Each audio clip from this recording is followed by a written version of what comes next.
All right, guys. So here it is, the roasted okra recipe.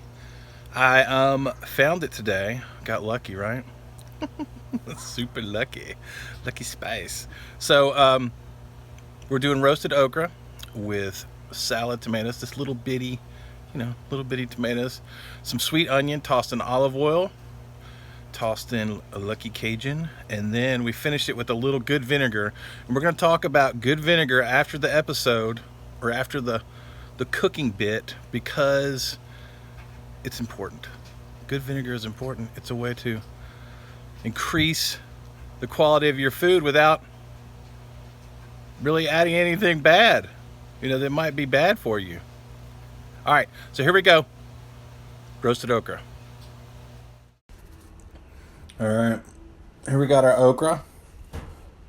So we're just going to take a couple. Now, if you don't cut into the actual pod, you won't get the sliminess. Just cut this little top part off. To you not exposing the seeds to air, you will not get slimy. It'll roast and then it'll deactivate whatever that is that makes it all weird. So just cut the tops off, because those are kind of, stems can be a little stringy. Now just take a sweet onion here. We're going to slice it up. You want to do it pretty thin, so they cook when we're roasting.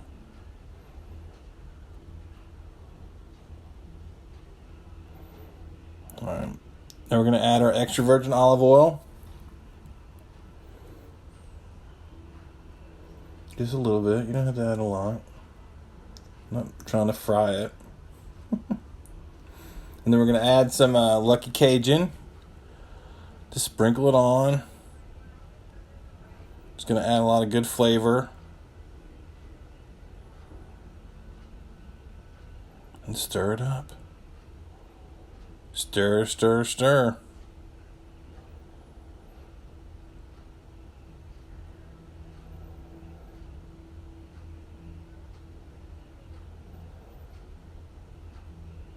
Stir, stir, stir, stir, stir.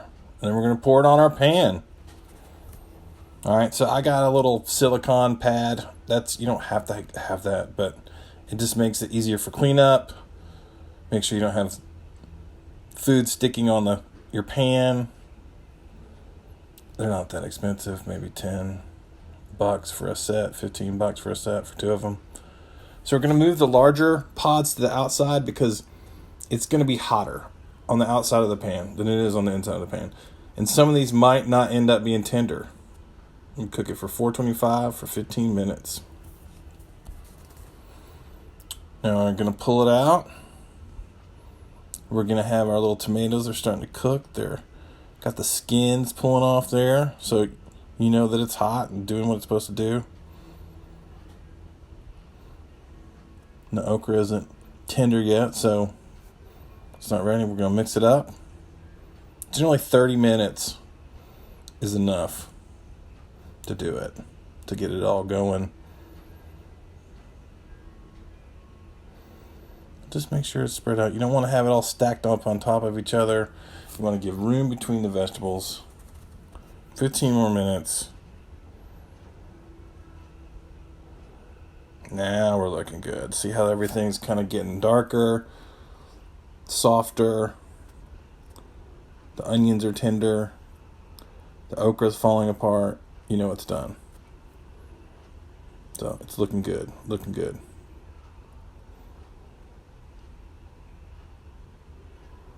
So at the end, I like to finish it with a little extra seasoning. Taste it first. Don't just assume you need it. And then we also add a little good vinegar. Tarragon white wine vinegar. And good stuff. Not some janky stuff. And just a little sprinkle. Literally like a tablespoon. Then stir all that in.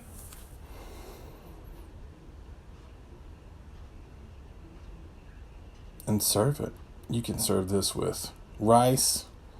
You can serve it with quinoa, chicken, by itself. Whatever you want. It's really good. Really easy, really tasty summer treat. All right, so there it is. Roasted okra with tomatoes, onions, Cajun spice, and some good French white wine vinegar with tarragon in it, infused in it. So you go, oh, I don't need to buy that. So I'm going to challenge y'all.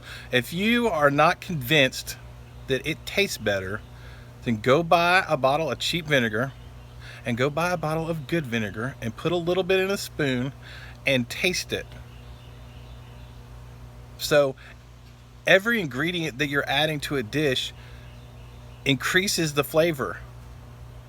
It adds another layer of flavor. So if you're adding excellent, fruity, tart, deep, rich flavored vinegar that's gonna make all those other flavors pop, why wouldn't you do that? I mean, you would go spend, I don't know, how much do you go spend on something when you go out to eat? 10, 20, 30, 40, 50, $100? You could be making the same delicious food at home for less, and it tastes just as good because you use better ingredients. So that's something that some people have a hard time coming over. They go, well, it's this vinegar. Well, it's not this vinegar. It's not this chicken. It's not this, it's not this, that. There's quality about it. And sometimes when somebody creates something quality, they put love into it, right? And we're putting love into food, right? That's what we're trying to do here. We're trying to cook with love and confidence and creativity. So if you want to put mediocre vinegar in your food, then you might end up with mediocre food. And if you want to put excellent vinegar in your food, it could make your food excellent. So just think about it. Go try it. Go do it. Don't argue with me. Don't hem and haw at the grocery store and go, oh, I don't believe you. Just do it. All right, take it easy. Bye. As we were eating this, I had one jerk pod that wasn't tender. And it was only because sometimes when they get real big, they can just be stringy, and they're never gonna be tender. They're always gonna be stringy. So when buying okra, make sure you get as little as possible to guarantee tenderness. That's just real important. All right, take it easy. Bye.